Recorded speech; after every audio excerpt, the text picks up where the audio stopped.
হরিণের মাংস, তাও নাকি আবার 200 টাকা কেজি। হ্যাঁ, ঠিক এইভাবে বলেই মাছওয়ালা মাছগুলো বিক্রি করছিল। এই মাছটার এক এক জায়গায় এক এক রকম নাম, কোথাও টক সাইটিং, কোথাও দুম্বা, কোথাও আবার শুধু টক মাছ, কিন্তু এর আসল নাম হচ্ছে টুনা ফিশ। টুনা ফিশের অনেক রকম প্রজাতির মধ্যে এটা একটা। যদিও আমাদের দিকে মানুষ এখন এই মাছটাকে সেইভাবে চেনে না বলে বাজারে এর চাহিদা খুবই কম, কিন্তু একটু অনলাইনে সার্চ করলেই দেখা যাবে টুনা ফিশের রকমারি আইটেম অনলাইনে অ্যাভেলেবেল। বাইরের দেশগুলোতে এই টুনার প্রচুর চাহিদা। ব্লুফিন টুনা সব থেকে নামি দামি প্রজাতির টুনা ফিশ।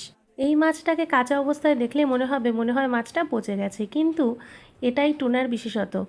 মাছটা যেই কড়াইতে দেওয়া হবে মাছটা পুরোই শক্ত হয়ে যাবে, মাংস কি মাছ তখন আর বোঝা যাবে না। এই টুনা ফিশের কিন্তু প্রচুর হেলথ বেনিফিটস আছে। হার্ট হেলথ ভালো রাখতে সাহায্য করে, এছাড়াও প্রচুর পরিমাণে ওমেগা 3 ফ্যাটি অ্যাসিড সমৃদ্ধ, এছাড়াও প্রোটিনের গুড সোর্স। আর টুনা ফিশের রান্না ছাড়াও কাবাবও কিন্তু বেশ পপুলার।